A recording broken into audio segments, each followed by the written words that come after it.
Pemirsa, saatnya Anda mengikuti NTV Prime Dialog, saya Doni De Kaiser. Kemenangan kelompok oposisi Hayat Tahrir al-Sham dalam menggulingkan Presiden Suriah Bashar al-Assad memunculkan potensi ancaman yang perlu diwaspadai di tanah air kita. Pasalnya, narasi yang berkembang khususnya di media sosial menyebut kemenangan itu diklaim kelompok radikal yang sebagian kecil adalah jaringan yang pernah ada di Indonesia periode 2012 hingga tahun 2014 lalu. Sejauh mana perkembangan sel radikal itu dan apakah ideologi itu berpeluang tumbuh kembali di Indonesia? Kami ajak Anda untuk membahasnya bersama narasumber yang telah hadir di studio. Yang pertama adalah pengamat Timur Tengah Mustafa Abdul Rahman. Kemudian nanti akan bergabung bersama kita juga pengamat teroris dan aktivis deradikalisasi Prof. Sofyan Sauri. Dan sudah terhubung bersama kami melalui sambungan Zoom Direktur Kerjasama Bilateral Badan Nasional Penanggulangan Terorisme Brigadir Jenderal Polisi Kris Erlangga Aji Wijaya. Pak Mustafa, apa kabar? Apa kabar? Terima kasih bergabung bersama kami sore ini. Mari kita sapa sama-sama Pak Kris Erlangga. Pak Kris, apa kabar Jenderal? Alhamdulillah baik. Assalamualaikum, selamat sore semuanya Pak Mustafa, Mas Doni, dan juga Pak Sofyan Sauri. Baik, terima kasih Bapak-Bapak. Sebelum kita mulai dialog, kita saksikan dulu bersama-sama tayangan pengantar berikut ini, pemirsa.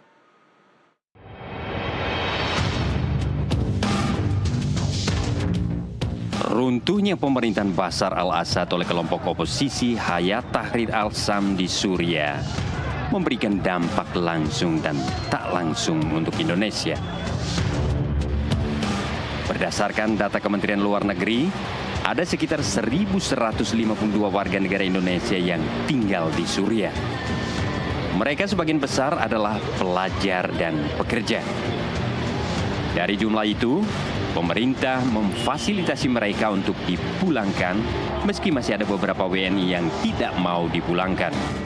Pada hari ini, gelombang kedua evakuasi WNI dari Suriah telah tiba di Jakarta. Total ada 30 warga negara kita yang sudah berhasil dievakuasi dan ada satu pendamping dari KBRI Damaskus. Mereka antara lain berasal dari Aceh, dari Banten, Jawa Barat, Jawa Tengah, Jawa Timur, NTB, Sulawesi Tenggara, dan juga Sulawesi Selatan. Alhamdulillah mereka semua dalam keadaan sehat. Lagi dari Kemenkes juga sudah melakukan pemeriksaan kesehatan, alhamdulillah semua dalam keadaan sehat dan Indonesia Suriah punya keterkaitan sejak lama. Pada tahun 2012 sampai 2014, kelompok kecil WNI terlibat langsung maupun tidak dalam konflik yang tergabung dengan kelompok ISIS di sana. Mungkinkah gejolak di Suriah berpeluang menumbuhkan kembali benih jaringan itu di Indonesia?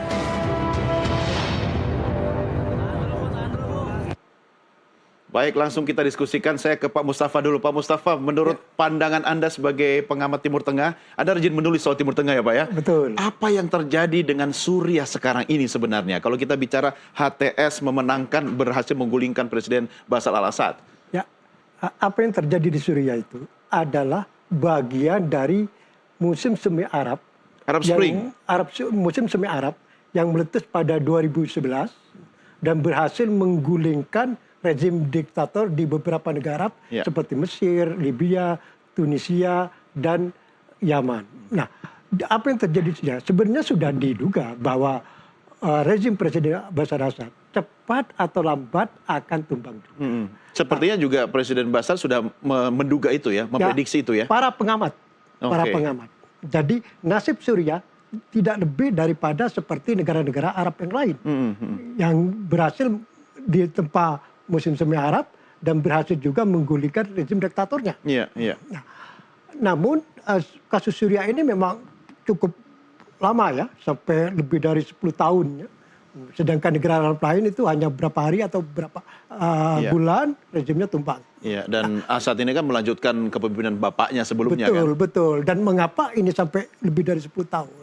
Karena kasus Syria ini berbeda dengan negara Arab lain seperti Mesir, Libya, dan Tunisia. Di Suriah, ketika meletus musim Arab pada 2011 itu, begitu cepat negara-negara pihak-pihak asing itu ikut campur. Seperti Iran, seperti Hizbullah, kemudian terakhir juga Rusia, ya. puncaknya Rusia masuk ke Syria pada 2015 kan. Iya, betul. Ini yang membantu rezim Bashar Assad itu bertahan sampai sekarang. Dan akhirnya meskipun demikian tumbang juga. Iya, ini Suriah ini kan banyak negara, banyak organisasi, semua ngubek-ngubek Suriah ya Pak Mustafa ya. Betul. Tapi yang menarik kalau saya ke Pak Kris dulu sebentar. Pak Kris, mendengar kata Suriah, kita jadi dalam top of mind kita ini adalah Universitas Terorisme Internasional gitu. Bagaimana Anda kemudian bisa dalam tanda petik ini soal prevensi negara kita terhadap aksi terorisme global yang kemudian banyak orang kita belajar di Suriah. Apa yang bisa Anda sampaikan terkait kondisi Suriah saat ini, Pak? Baik, terima kasih Mas Doni. Jadi bila kita melihat Suriah, maka sebetulnya ingatan kita kembali adalah pada zaman atau tahun di 2014 dimulainya, di mana kemudian yang terjadi saat itu adalah kemunculan ISIS di Irak, kemudian di Suriah. Ya. Nah, ini tapi yang terjadi sekarang adalah sesuatu hal yang tidak sama atau berbeda. Sejak kekalahan ISIS di Irak dan Suriah 2019, 2020 kita COVID, alhamdulillah COVID juga membuat mereka semakin terpuruk atau terpinggirkan. Nah, kemudian bila berbicara sekarang di Suriah, maka ini tadi yang sudah disampaikan oleh Pak Pengamat adalah bahwa kemunculan dari atau kemenangan dari HTS atau Hayat Tahrir al-Syam ini di sana. Hayat Tahrir al-Syam afiliasinya berbeda dengan ISIS karena dia berafiliasi kepada Al-Qaeda. Ya. Dan kalau kita melihat sekarang, maka HTS sendiri dengan pimpinannya ini, mereka mulai mengarah atau menyandang ke arah yang moderat. Nah, ini yang ingin coba mereka tunjukkan. Oleh karena itu, mungkin kalau kita bisa melihat bahwa dengan kepergian Assad, kemudian kita lihat bagaimana dalam 3-4 hari ini, kemudian ekonomi menggeliat kembali, bank-bank sekolah dibuka, dan sebagainya. Nah, ini yang tentu harus kita cermati, dan juga makanya pemerintah Republik Indonesia menunggu bagaimana perkembangan yang terjadi di sana, sambil juga menyerukan agar pemerintahan transisi, faksi-faksi yang ada di sana untuk bisa segera memulihkan situasi, membangun perekonomiannya, dan juga kemudian bagaimana menjadi suatu negara yang inklusif dan sebisa mungkin menghargai HAM. Ini Pak, jadi kalau kita kemudian berbicara terkait dengan terorisme, maka kita juga tentu masih ingat bahwa di sana masih ada orang-orang kita yang berada di camp yang saat ini masih terdampar di sana. Nah, walaupun berbeda bahwa mereka di Suriah utara dan timur, dan ini adalah di wilayah yang berbeda di Damaskus, tapi itu menjadi satu kesatuan di satu negara Suriah yang tentu harus juga kita cermati bersama. Ya. Demikian, Mas. Pak Kris, Anda katakan HTS ini kan lebih moderat ya. Tapi kalau kita bicara status HTS yang lebih moderat, dan dia pasti akan berusaha untuk menunjukkan ke dunia internasional. Dia berbeda dengan yang lain. Apakah tetap kita tidak boleh preventif? Ini bukan warning bagi kita kalau kita bicara soal terorisme global, Pak Kris? Pasti, Mas. Karena hingga saat ini bahwa Jabhat al-Nusra dalam hal ini kemudian afiliasi dengan ATS ini masih tercatat masuk di dalam list terorisme global di PBB. Dan kemudian di kita sendiri juga di Indonesia bahwa ini masih masuk di dalam DTTOT kita, daftar terduga teroris dan organisasi teroris. Nah, tadi yang saya sampaikan bahwa mereka mencoba sekarang merubah bentuk, katakan transformasi menjadi lebih moderat. Mungkin kita bisa melihat apa yang juga terjadi tadi disampaikan seperti di Afghanistan dengan Talibannya. Nah, ini yang harus kita cermati bersama masih hingga saat nanti. Ya, berarti kita masih tetap harus wait and see ya Pak Kris ya. Karena ini upaya HTS untuk menunjukkan kepada dunia global ingin mencabut, menghapus label terorismenya gitu ya Pak ya. Betul Mas, betul. Iya, oke. Mungkin tambahan sedikit Mas, bahwa tadi yang disampaikan ada sekitar tadi Pak Yuda, Direktur PWNI, ada 1000-an lebih masyarakat kita di sana. Nah, kemarin yang sudah dievakuasi ada 37, kemudian 30, berarti 67, dan saat ini menunggu ada sekitar 84 orang Artinya itu sangat jauh jumlahnya dengan yang 1000-an tadi. Jadi kemungkinannya masyarakat kita yang di sana juga bisa melihat bahwa situasi saat ini juga sudah mulai ada perbaikan. Nah, oleh karena itu, maka kita tetap wait and see, Mas, sambil juga berupaya tetap melindungi warga negara kita. Itu yang dilakukan oleh perwakilan kita di sana, Pak Dubes, Pak Majid juga ada di sana. Jadi insya Allah, Mas, semoga semuanya berakhir dengan baik. Baik, Pak Kris, Pak Mustafa, kita rehat sejenak. Kita akan lanjutkan diskusi kita di segmen berikutnya. Pemirsa kami segera kembali sesaat lagi.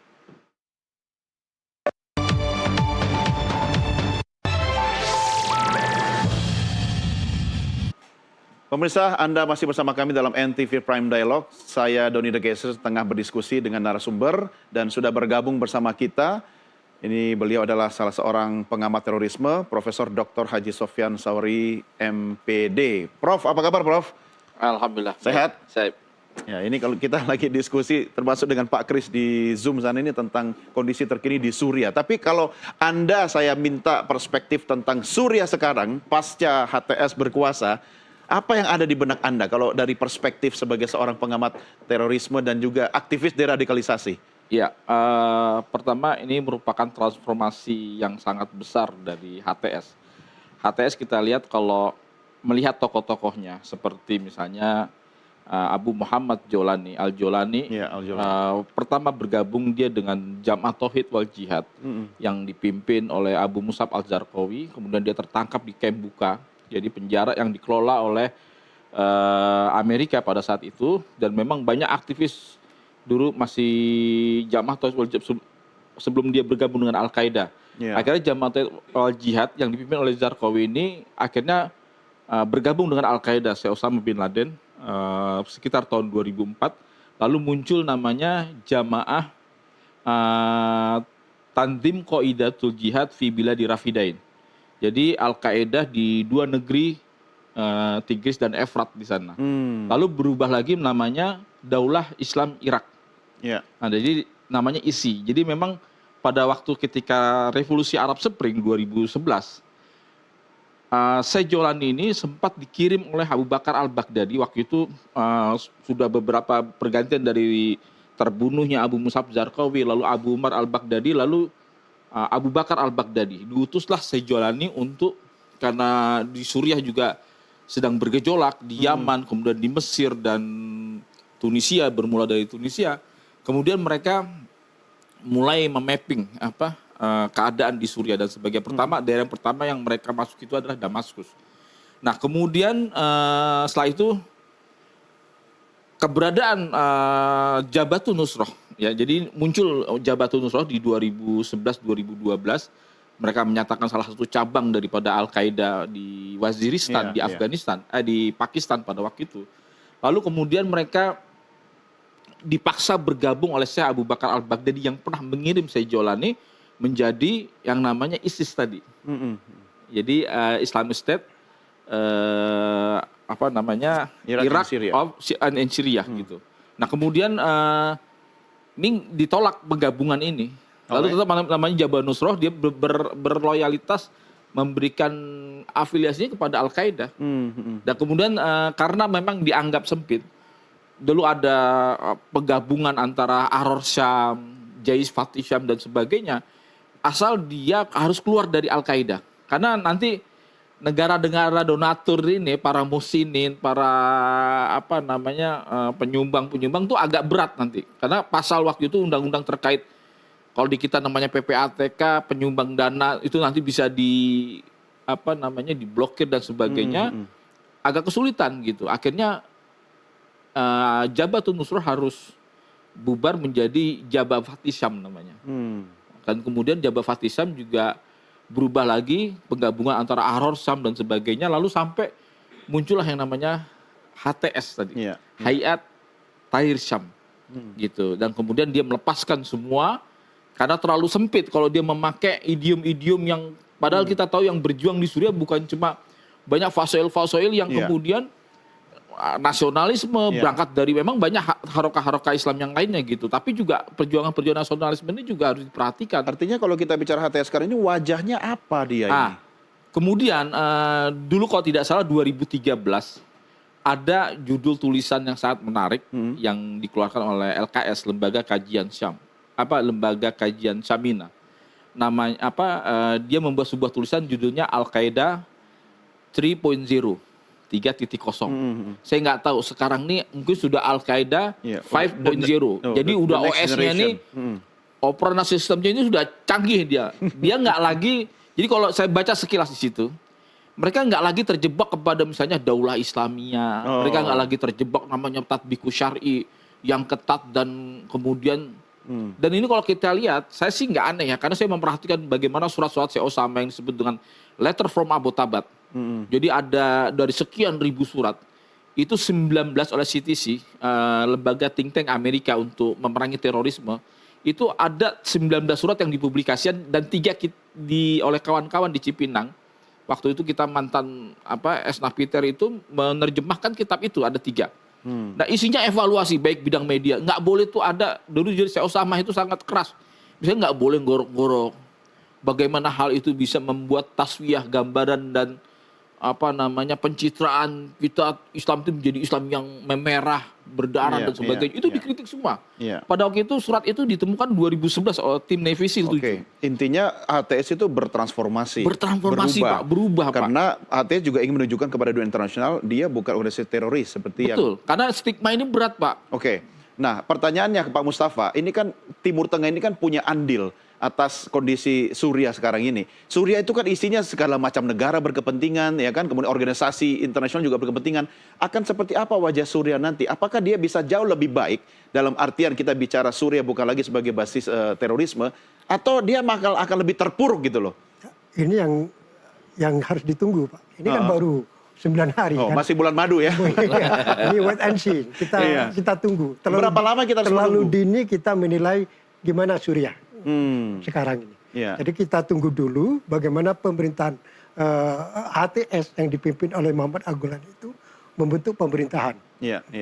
Apakah pemerintahan itu eksklusif atau tidak? Bagaimana sikap dia ini terhadap kaum minoritas? Bagaimana sikap dia terhadap bekas pengikut Partai Baath yang berkuasa pada zaman rezim Bashar Assad. Karena kalau melihat pengalaman di Irak, kan dibabat semua Partai Baath di Irak. Termasuk militernya juga dipecatin semua. Akhirnya muncullah ISIS tadi itu di Irak itu kan.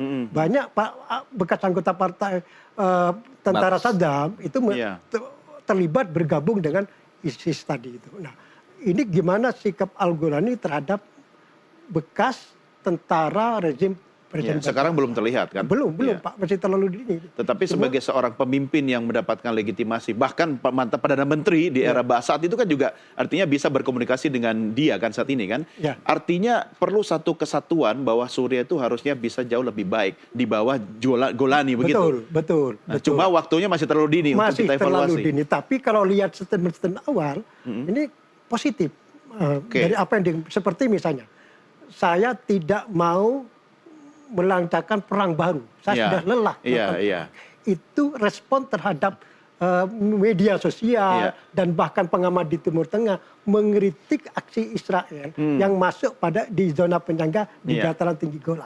Sekarang gimana respon Muhammad Al-Golani khususnya dan HTS terhadap gerakan Israel dia? Ini di luar dugaan. Mudah-mudahan respon itu permanen ya. Ketika ditanya dia, saya tidak akan melakukan perang baru. Saya sudah lelah perang. Itu yang pertama. Yang kedua, kebijakan yang dilakukan Muhammad Al-Golani melucuti senjata berat dan ringan di kamp-kamp Palestina, khususnya kamp Yarmouk yang merupakan kamp terbesar Palestina di Suriah. Di senjata berat dan ringan di menengah itu dilarang di situ. Yang diizini adalah hanya senjata ringan. Senjata untuk perlindungan diri. Itu pejuang-pejuang Palestina kan, Pak? Betul. Jadi kan terjadi semacam wajah baru di Suriah sekarang. Khususnya dalam bersikap atau berkaitan dengan isu Palestina. Tapi semuanya kita tunggu. Iya. Kita tunggu. Ini masih terlalu dini. menurut Terlalu saya. dini ya. Belum lagi soalnya kalau bicara Timur Tengah, banyak negara yang kemudian berkepentingan mengobrak-abrik ya kan, Suriah gitu kan sebagai ladang ya, ladang bagi beberapa kepentingan termasuk Israel ya, Pak Mustafa. Nah, saya kembali ke Pak Kris. Pak Kris, ini kalau kita simak dari media sosial yang memang perkembangannya sangat pesat bisa langsung ke tangan orang per orang. Densus 88 kemudian menyoroti di medsos itu ada informasi terkait dengan glorifikasi atas kemenangan HTS di HTS ini bukan hubungan tanpa status ya Pak ya. HTS di Suriah.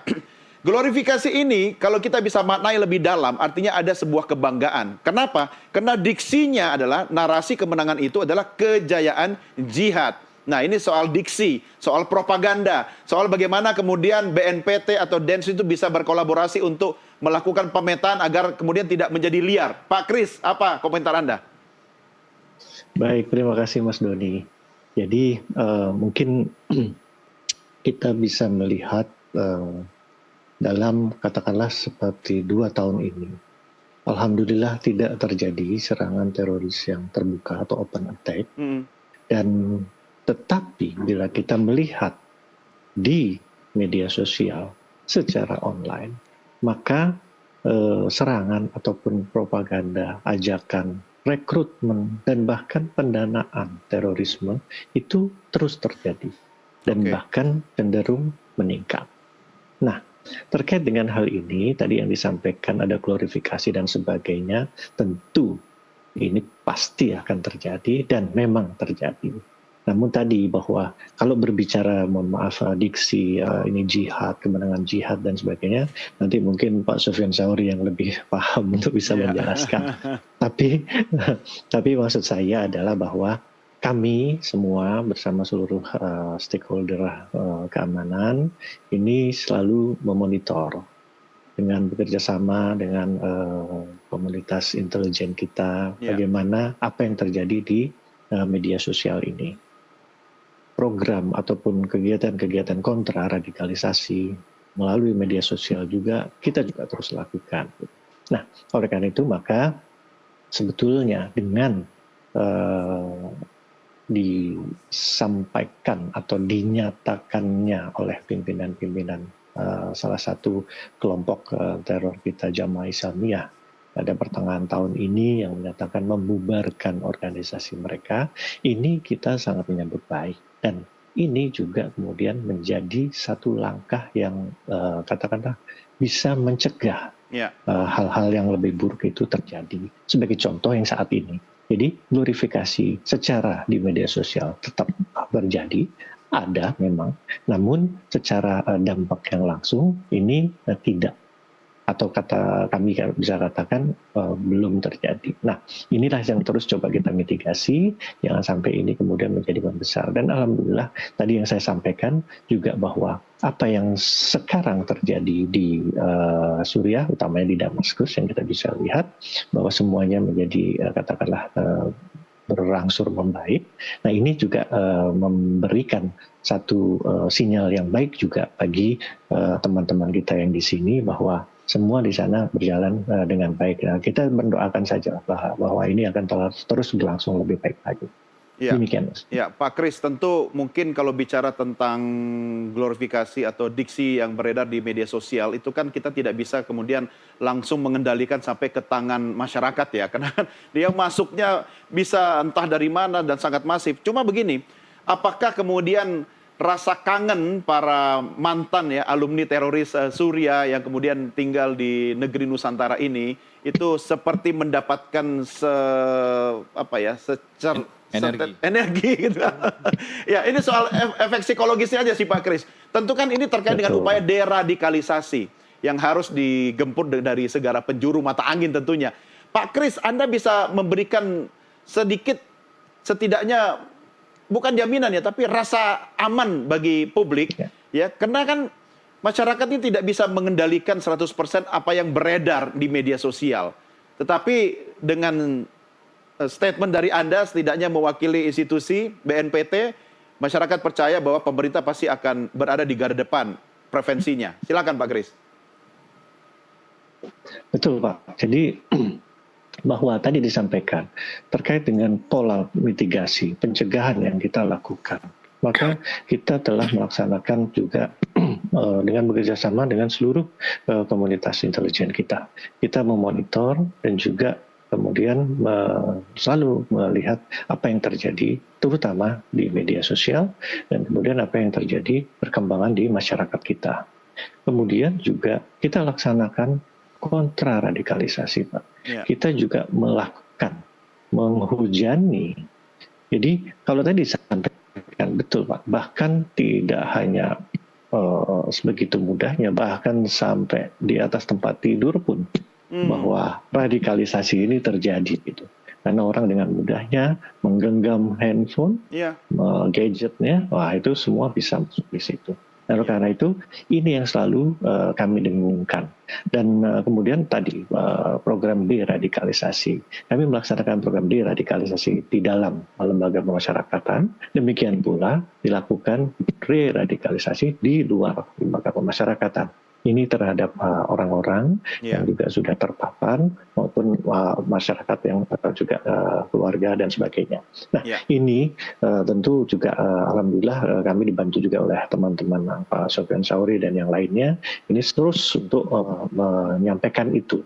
Memberikan kepada masyarakat dan juga teman-teman yang masih mempunyai pikiran-pikiran yang cukup katakanlah radikal ini untuk bisa kemudian menurunkan tensi dan juga pemikiran radikalnya itu. Demikian, baik Pak Kris, memang kalau upaya deradikalisasi itu harus bekerja sama dengan orang-orang yang paham bahasa dan frekuensinya ya, Pak Mustafa, ya Prof Sofyan, ya kan. Oke, Bapak-bapak, kita rehat dulu sejenak diskusi kita karena saat ini sudah masuk waktu maghrib untuk daerah Jakarta dan sekitarnya. Kami segera kembali setelah kumandang azan maghrib yang berlaku untuk Jakarta dan sekitarnya. Tetap bersama kami.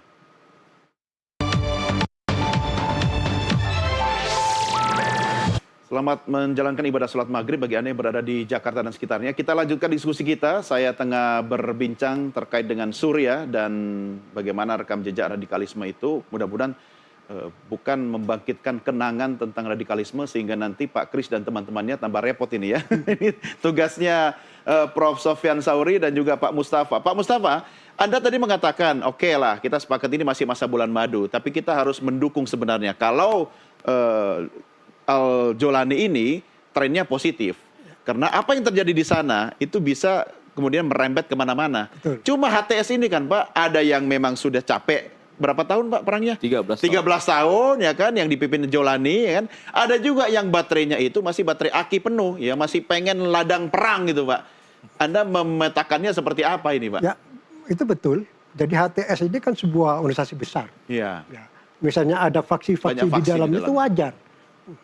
Dan sekarang karena masih situasi euforia, jadi masih belum muncul tampaknya. Tapi ini harus diwaspadai khususnya oleh Muhammad Al-Gulani.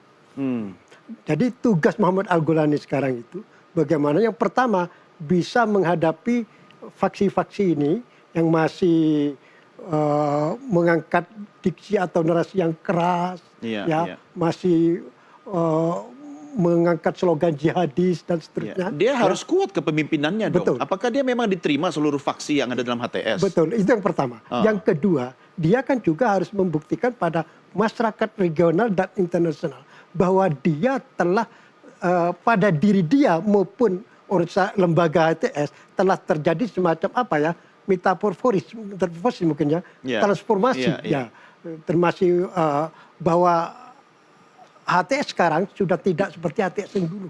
Sudah terjadi semacam keterputusan sejarah. Jadi kalau tadi Profesor Sauri berbicara tentang sejarah cukup panjang dari Irak sampai ke nah sekarang dia harus membuktikan bahwa sudah terjadi keterputusan sejarah. Ya, cuma kan rekam jejak sejarah itu kan tidak semudah menghapus file ya di komputer gitu kan. Semua hilang gitu tapi kan dia nanti membuktikan kebijakan-kebijakan dia sebagai negarawan, bukan sebagai pemimpin oposisi. Nah ini tugas baru lagi. Itu yang tadi Anda katakan butuh waktu. Selama waktunya cukup. Tapi kita tidak tahu apakah ada jaminan dia akan tetap menjadi pemimpin yang seperti sekarang ini. Sementara dalam HTS faksinya banyak. Jangan-jangan akan terjadi kudeta internal dalam kubu HTS sendiri. Bisa jadi. Bisa jadi kan? Bisa jadi. Terjadi semacam peperangan di dalam ya. Iya, iya. Terjadi konflik di dalam bisa terjadi. Cuma sejauh mana dia itu bisa mengalahkan, bisa meredam konflik ini. Iya. Dan dia sebagai pemimpin yang semakin besar di lingkungan HTS. Dan ya ini yang terakhir, dia tuh harus mampu tampil sebagai bukan semacam pemimpin yang melakukan transformasi dari pemimpin oposisi dari menjadi pemimpin sebuah negara atau seorang negarawan. Iya, iya. Ini yang sekarang tantangan terbesar dia Iya. saat ini dan akan datang. Betul, dan itu berat ya, karena kalau bicara Suriah, banyak sekali orang atau negara berkepentingan ya, dan Betul. bermain di Betul. tanah Suriah gitu. Prof, kita punya WNI banyak sekali di sana. Era 2012-2014 ya, Ya. itu banyak warga negara kita yang kemudian terbuai, terpanggil, kemudian untuk dalam tanda petik mengambil diploma di Suriah gitu Ya. kan. Bagaimana kondisinya sekarang ini? Iya, ini yang sangat kita khawatirkan. Kalau dalam bahasa akademik itu namanya retaliasi. Jadi peristiwa yang ada di Syam hari ini atau Suriah itu bisa berdampak kepada situasi di Indonesia.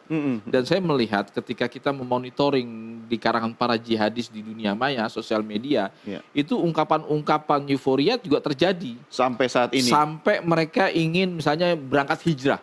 Ini yang kemudian yang akan dilakukan oleh Densus 88 maupun BNPT untuk memitigasi perkembangan di dunia maya. Bagaimana? Karena situasinya hampir mirip ketika adanya deklarasi Daulah Islamiyah Irak, Wasyam tadi, ISIS di 2014, 10 tahun yang lalu. Betul. Yang kemudian hampir ada 2.500-an warga Indonesia yang Wanita dan anak-anak. wanita, anak-anak, laki-laki berangkat semua ke sana. Kemudian 800 laki-lakinya terbunuh. Sekarang ratusan, nggak sampai ribuan ya, yang kemudian sekarang sedang menunggu pengadilan yang ada di Irak, Suriah, dan rata-rata dijatuhi hukuman mati yang laki-laki. Kemudian ada 600 perempuan dan anak-anak yang juga sudah hampir Mulai dewasa, dewasa. yang sekarang sedikit demi sedikit sudah mulai dilakukan pemulangan repatriasi dari Suriah itu ke tanah air. ke tanah air. Tapi gitu. dengan ideologis yang mereka Nah, tentu ini bawa. tentu ini di asesmen ulang, di profiling. Tapi rata-rata mereka memang trauma dan banyak juga yang nggak mau pulang karena mereka masih memimpi mereka akan dibebaskan oleh orang-orang ISIS. Oh. Ini yang kemudian yang dikhawatirkan kemenangan HTS yang ada di Damaskus ini setelah mereka menguasai Damaskus, adanya penumpang-penumpang gelap, orang-orang mutahamisin.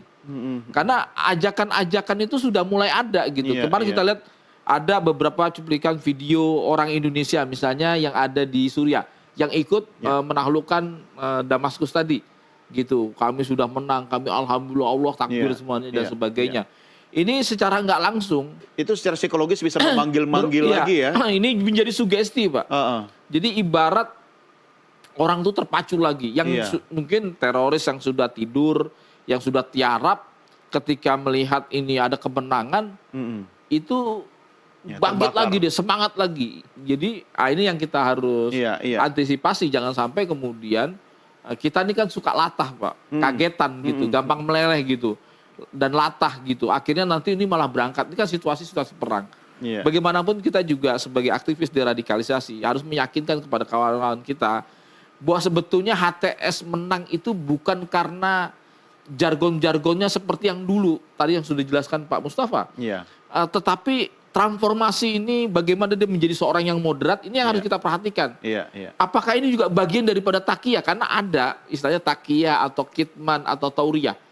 Jangan-jangan mereka ini sedang menyembunyikan maksud dan tujuan. Oke lah, Oke. ini kita kesampingan dulu. Oke. Tapi Ini harus yang jelas diwaspadai. ada kompromi politik yang dilakukan oleh HTS. Contoh misalnya, dia mengikat perdamaian dengan orang-orang, misalnya Nuruddin Zanki, Iya. atau Fasoil yang dulunya sempat bentrokan bersenjata dengan orang HTS. Tapi kemudian kali ini mereka bekerja sama, Iya, iya. bergabung dengan Fasoil yang lain, lalu kemudian mereka membuat joint operation. Iya. Nah. Ini istilahnya semua belum menunjukkan wajah aslinya ya. Betul. Dan yang HTS juga membuktikan dia bahkan memerangi cabang-cabang Al-Qaeda. Misalnya kelompok Hurrasudin. Iya. Yang kemarin saya nggak lihat aktivitasnya mereka ikut menyerbu Damaskus. Kenapa? Karena HTS dianggap berubah Iya. mandatnya dari Al-Qaeda. Dia berpisah dengan Al-Qaeda dan itu juga dikecam. Dan Iya. Jose Jolan ini juga dibuat hal yang buruk oleh kelompok-kelompok Ya. yang dulu yang pernah bergabung dengan Iya, Sejolani Prof, gitu. ini menarik. Tapi artinya apa yang Anda sampaikan tadi itu menambah bebannya Pak Kris Erlangga dan teman-teman di BNPT untuk Pak Kris, apa yang bisa negara lakukan ini agar jangan sampai semua yang disampaikan Pak Prof Sofyan Sauri tadi itu kemudian akhirnya ada di depan mata kita kembali gitu. Saya sudah capek Pak kalau mendengarkan berita-berita soal terorisme Pak. Apa yang bisa Anda sampaikan Pak Kris? Menyambung dari apa yang disampaikan oleh Pak Sofyan Sauri bahwa memang kembali seperti yang tadi saya sampaikan terkait di dunia maya, sosial media, memang glorifikasi itu terjadi. Ya. Dan kemudian jika kita lihat apakah hal ini bisa menimbulkan, kalau bahasanya Pak Sofyan Sauri ini girohnya itu timbul lagi gitu ya. Jadi semangatnya dan juga ini merasa terpanggil dan sebagainya. Itu bisa terjadi. Namun tentu kita tidak mau bersikap alarmis seperti itu. Oleh karena itu maka tetap di sisi intelligence kita monitor dan juga kemudian untuk memitigasi ini maka tentu tadi kita akan berusaha mencegah terjadinya keberangkatan dari warga negara kita untuk ke sana. Walaupun hingga saat ini belum ada sama sekali untuk yang kita temukan adanya rencana keberangkatan seperti itu. Tapi tadi seperti yang disampaikan oleh Pak Sofyan Sauri bahwa jangan sampai ini menimbulkan semangat lagi, membangkitkan lagi bahwa memang ada semacam yang dipropagandakan bahwa Syam ini sebagai akhir zamannya ini di Syam sana. Ya. Sehingga ini yang akan nanti dengan sekarang kemenangan ini Syam dianggap atau daerah Syam terutama Suriah ini menjadi daerah atau negara yang harus mereka kunjungi dan tinggal di sana untuk menunggu akhir zaman. Maka ini coba akan kita minimalisir. Ya. Bahwa apa yang terjadi di sana ini tidak bisa serta-merta kemudian kita melihat bahwa ini menjadi semacam kemenangan jihad seperti tadi. Oleh karena itu maka propaganda ini akan kita lakukan counternya dengan melakukan kontraradikalisasi terutama secara online. Demikian. Ya. Pak Kris, kita kalau kemudian mengantisipasi biar WNI kita tidak eksodus ya atau kemudian banyak yang istilahnya ambil studi lanjut di sana di mana? Suriah. Di Suriah gitu kan. Pertama, Pak Kris tentu tahu, jalan tikus di Indonesia itu banyak sekali untuk keluar dan masuk, ya kan? Tapi kalau kita bisa menahan fisik orang, oke. Tapi masalahnya, Pak, ideologis, Pak, isme, Pak, isi kepala, Pak. Bagaimana itu? Karena itu yang jauh lebih penting, Pak Kris. Betul. Makanya itu kita sudah punya profesor di sini, Pak Sofyan Sauri.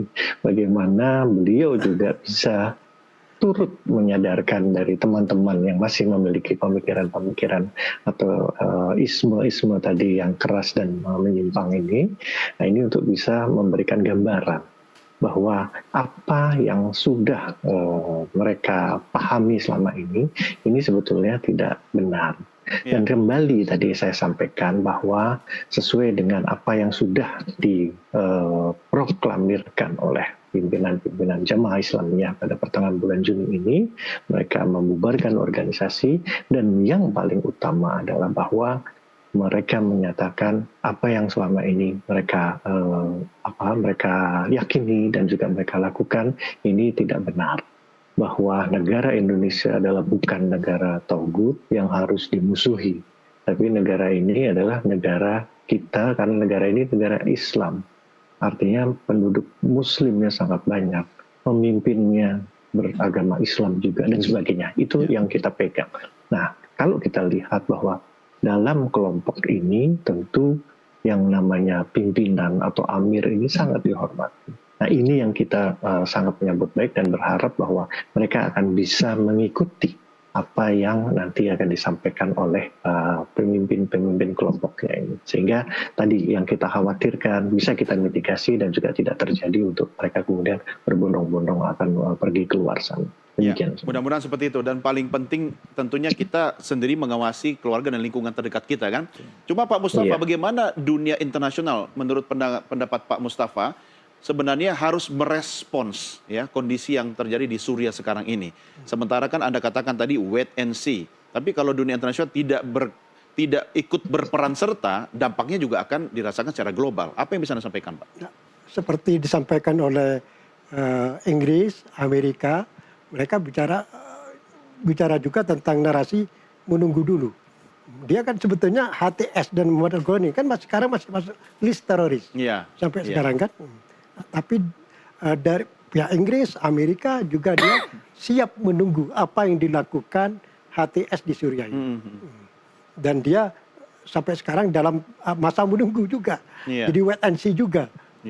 Jadi dia tidak buru-buru mencabut list teroris dari HTS, tapi dia siap setiap saat mencabut kalau ada kebijakan HTS yang dianggap moderat, dianggap bisa kerjasama dengan masyarakat internasional, ya, makanya pergaulan dia dalam konteks regional, internasional ini sangat penting. Ya. Hal yang sama mungkin dilakukan oleh negara-negara Timur Tengah? Betul, jadi seperti Turki dan Qatar yang saya kira punya peran besar atau pengaruh besar terhadap HTS dan Al-Golani ini sangat berperan. Bagaimana Turki sama Qatar itu mengawal apa yang terjadi di Suriah ini. Supaya tidak meleset, tidak menyimpang. Supaya sesuai dengan aspirasi regional dan internasional. Ya, sebenarnya Timur Tengah itu lebih senang Suriah itu stabil atau kacau sih? Ya tentu stabil lah.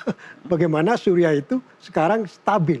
Kan. Melihat Suriah ini sudah seperti dikatakan Muhammad al-Golani sudah capek. Sudah, sejak 2011 sampai sekarang 2003 sudah dampak terhadap negara tetangga itu luar biasa. Pengungsi Suriah di Turki itu sudah hampir 3 juta. Saya mengunjungi berapa kali ke pengungsi itu. Sekarang di luar itu berapa juta. Mungkin antara 5-6 juta pengungsi Suriah ini ada di negara tetangganya. Plus juga di negara-negara Eropa. Nah, ini juga persoalan juga bagaimana sikap Golani. Ya. Kebijakan dia terhadap pengungsi Suriah. Nah, ini juga tidak mudah. Berapa juta yang ada di luar.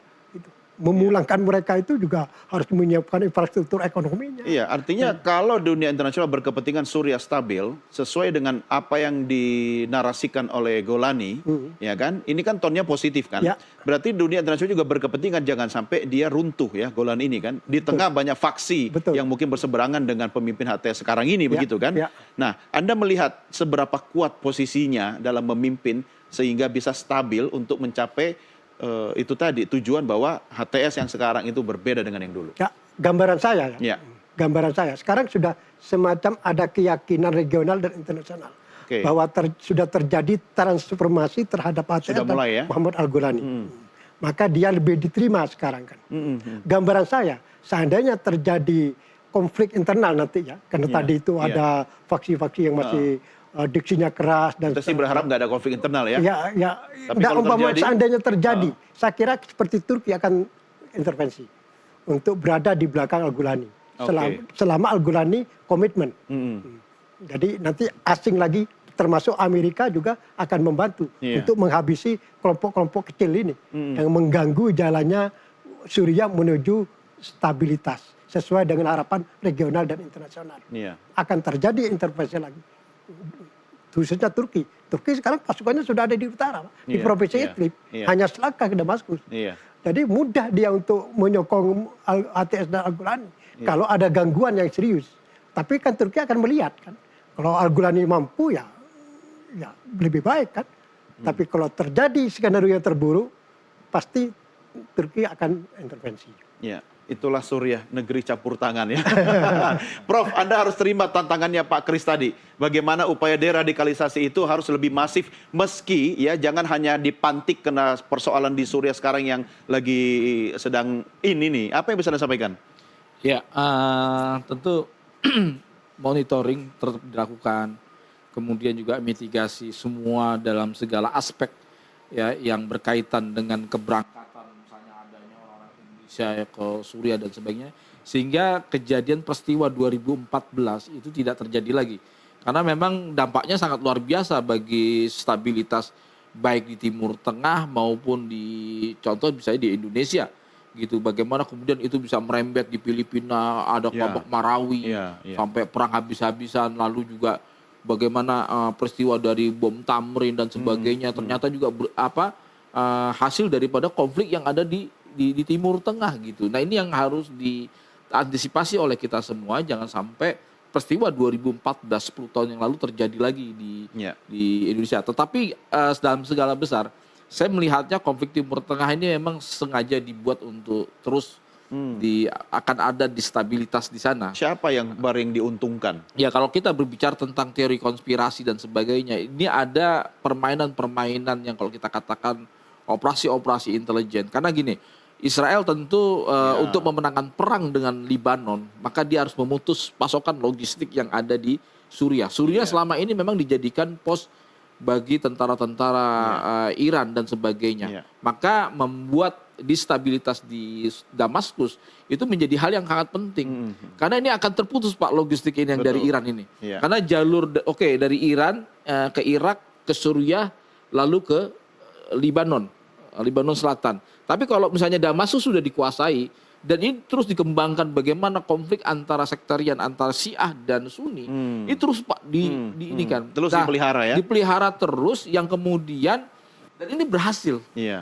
Bagaimana perang tentu Turki, status quo itu ingin dipertahankan. Itu yang dipertahankan. Karena tapi kan kita tidak hanya bisa melihat cuma dari perspektif satu negara Israel saja misalnya. Ini kita bicara kawasan Timur Tengah. Betul, Kestabilan Pak. Timur Tengah akan berdampak kemana-mana. Iya, betul. Makanya kemudian menjadi sangat berkepentingan bagi negara-negara yang saat ini sedang berkonflik untuk membuat Suriah itu memang terus. Karena gini, sebagaimana diakui oleh Benyamin Netanyahu juga, kemudian diakui oleh beberapa pengamat-pengamat di Israel, bahwa konflik Sunni dan Israel itu cukup membuat Israel hari ini tuh bisa bersantai sejenak gitu. Karena fokus kepada konflik ke Israel itu akan jadi berkurang, Pak. Dan ini akan terus dikembangkan gitu.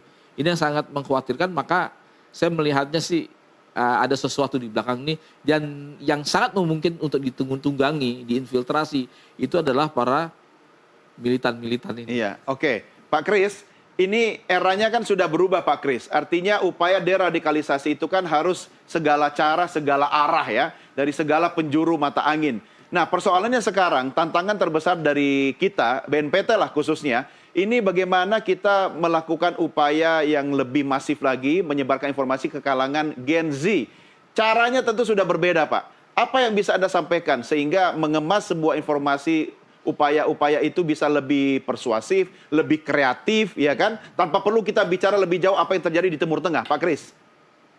Baik, terima kasih. Jadi, alhamdulillah hingga saat ini kami di BNPT, kami memiliki beberapa program, terutama yang menyasar anak-anak muda ini.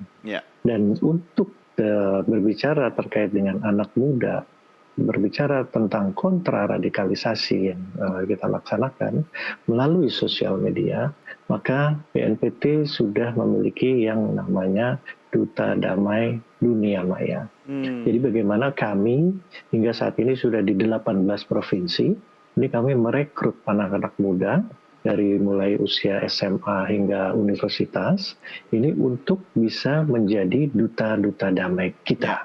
Bagaimana mereka menyampaikan narasi-narasi kebaikan, narasi-narasi damai dengan cara dan gaya Gen Z mereka ini. Jadi mungkin kalau saya yang menyampaikan nggak ada yang dengar tuh Mas. Tapi kalau dengan gaya-gaya mereka, dengan yang khas, dengan juga mereka membuat audio maupun video, karikatur dan sebagainya yang lucu, menarik dan juga ya katakanlah bisa menarik dari teman-teman atau anak-anak Gen Z sekarang ini. Nah ini lebih berterima bagi mereka. Oleh karena itu kita dorong terus hingga saat ini sudah 18 provinsi kita bentuk. Di setiap provinsi ada sekitar 60 orang. Jadi kita sudah memiliki hampir sekitar 1000-an lebih anak-anak muda kita yang kita dorong. Setiap hari mereka menyampaikan narasi-narasi baik itu untuk bagaimana terkait dengan toleransi, terkait dengan jangan berbuat yang radikal, jangan berbuat ekstrim, juga narasi damai yang bisa mereka sampaikan kepada teman-teman mereka seusia mereka. Ya. Nah, ini salah satu upaya yang telah kita lakukan, Mas. Ya, baik. Ini kabar gembira bagi kita semua ya. Artinya memang pendekatannya itu harus dengan berbagai cara dan strategi ya. Dan tentunya Anda semua, Anda bertiga yang harus bertanggung jawab karena Anda memiliki banyak sekali informasi yang perlu diketahui oleh masyarakat kita. Saya harus akhiri sampai di sini, Bapak-bapak sekalian. Prof, terima kasih. Pak Mustafa, terima kasih. Pak Kris, terima kasih Pak Kris. Sehat selalu, selamat bertugas kembali. Amin, amin, sama-sama. Ya, baik, Pak pemirsa. Mustafa, Pak Ya, baik. Pemirsa, inilah akhir diskusi kita di paruh pertama. Tapi jangan kemana-mana karena sesaat lagi NTV Prime akan segera kembali dan tentunya juga dengan dialog lainnya. Tetap bersama kami.